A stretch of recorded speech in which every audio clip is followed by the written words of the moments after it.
त्याचे ते नियमित देवळात येणे, देवाला नमस्कार करणे आणि दानपेटीत 5 रुपये टाकणे तिथल्या विश्वस्तांच्या ध्यानात आले होते. त्याच्या साध्या कपड्यावरून व सायकलच्या वापरावरून तो निम्नवर्गीय गरीब भक्त आहे हे सहज लक्षात येत होते. कधी कधी तो आपल्या बायकोला व एका मुलीला बरोबर घेऊन यायचा. तेव्हा सुद्धा कापूर, बुक्का, उदबत्ती न घेता 5 रुपये पेटीत टाकायचा. एखाद्या दिवशी नाही आला तर दुसऱ्या दिवशी 10 रुपये पेटीत न चुकता टाकायचा. त्याच्या या नित्यक्रमात कधीही खंड पडल्याचे तिथल्या पुजाऱ्याने व विश्वस्तांनी पाहिले नव्हते. त्यामुळे तो आदराचा विषय झालेला होता. अशी 20 वर्षे संपली. महागाई आणि उत्पन्नातील वाढ याचा त्याने आपल्या दानपेटीतील 5 रुपयात कधीही बदल केला नाही किंवा वाढ केली नाही. आता तर रस्त्यावर लहान मोठे सर्व स्कूटर, मोटरसायकल घेऊन दिमाखात येत व आयटीत निघून जात. मात्र त्याच्या सायकलीवरून येण्या जाण्यात कधीही फरक पडला नाही. सध्या त्याचे आयुष्य थोडे ओढग्रस्त असावे असे जाणवत होते, तरीही दानपेटीतील 5 रुपयांच्या नित्यक्रमात त्या गरिबाने कधी चुकवला नाही. त्याची मुलगी आता मोठी झाली होती व कदाचित तिची काळजी त्याला सरत असावी. कधी कोणाजवळ बोलला नाही. मात्र त्याला देवळाच्या ओट्यावर शून्यात नजर लावून बसलेला अनेक वेळा त्या विश्वस्तांनी पाहिले देखील.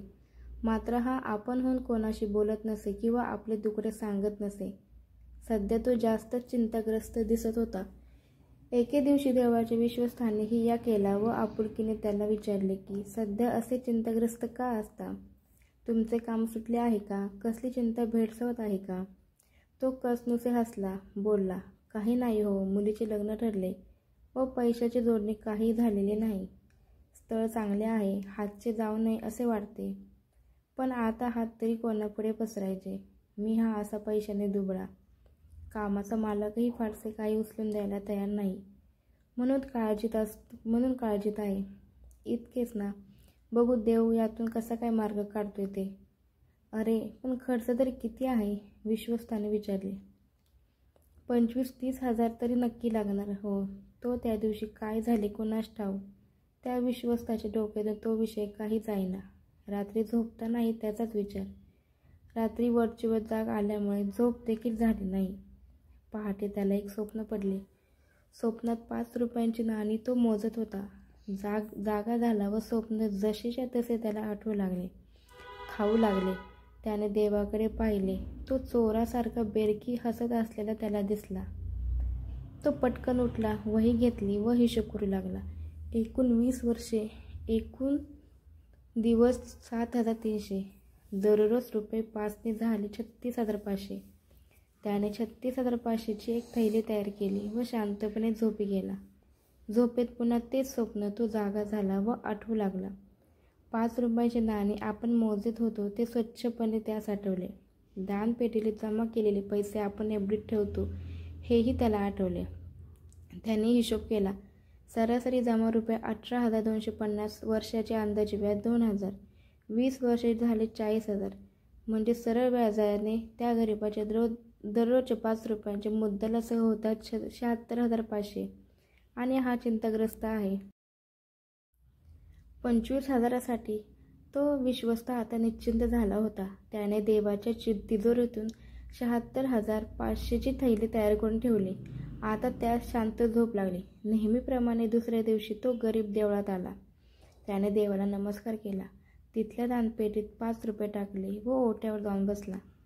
तो विश्वस्त देवळातील आणखी काही सज्जनांना घेऊन तेथे आला व त्याने ती थैली त्या गरिबाला दिली. सांगितले, बाबा रे, तू रोज देवाला 5 रुपये याप्रमाणे 20 वर्षात 36,500 रुपये वाहिलेस. 20 वर्षात त्याचे 76,500 रुपये झालेत, जे देवाकडे सुरक्षित आहेत. आज तुझी नड आहे व देवाची इच्छा आहे की ते तुला उपयोगी पडू देत, म्हणून तुझे पैसे तू मोजून घे. गरीब चकित झाला. त्याला दिवसा उजेडी जसे काही मोठे स्वप्न पडले होते. तो ती थैली घेऊन देवाजवळ गेला व रडू लागला. सर्वजण खूप भावुक झाले. देव प्रसन्न हसत होता. गरिबाचा पाय देवळाबाहेर काही निघत नव्हता. तो मात्र थैली घेऊन तिथेच बसून राहिला. त्याची पत्नी व मुलगी त्याला शोधत देवळात आले. त्याने घडलेले वर्तमान त्या दोघींनाही सांगितले. त्यांच्या डोळ्यातून आनंदाश्रू वाहू लागले. बघणारे सर्वजण देवाचा जय जयकार करू लागले. आता पत्नी व मुलगी त्याला घरी चला असे विनवू लागली, पण त्याचा पाय काय तिथून निघत नव्हता.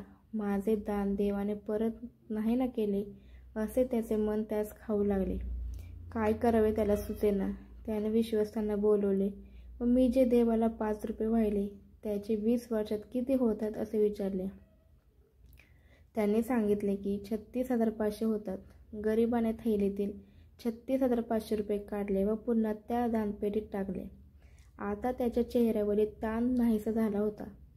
सर्व उपस्थित चकित झाले. त्यांनी त्याला विचारले की तू हे काय केलेस? तो बोलला, मी देवाला जेवढे वाहिले तेवढे परत करतोय. तो माझ्यासाठी देवाला मी दिलेला नैवेद्य होता.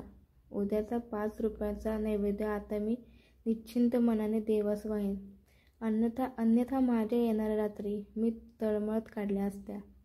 आता मला शांत झोप लागेल. देवाने दिलेल्या या उरलेल्या पैशात माझ्या मुलीचे लग्न थाटामाटात होईल. आता मी घरी जातो आहे. आणि प्रसन्न चेहऱ्याने ते कुटुंब घरची वाट चालू लागले. देवाचा प्रसन्न चेहरा मात्र आणखीनच उजाळला होता. थेंबाथेंबाने देवाकडे आपण साठवलेली कोणतीही गोष्ट, मग ते पैसे असोत किंवा देवाचे आशीर्वाद असोत, कालांतराने अशी महाकाय होत असते व आयुष्यातील कठीण वेळा सहज दूर करते. आपण निस्वार्थपणे केलेले कुठलेही सत्कार्य कधीच वाया जात नाही. केव्हा ना केव्हा आयुष्याच्या कुठल्या तरी टप्प्यावर ते तुम्हाला फळ देऊनच जातात. बोला श्री स्वामी समर्थ महाराज की जय.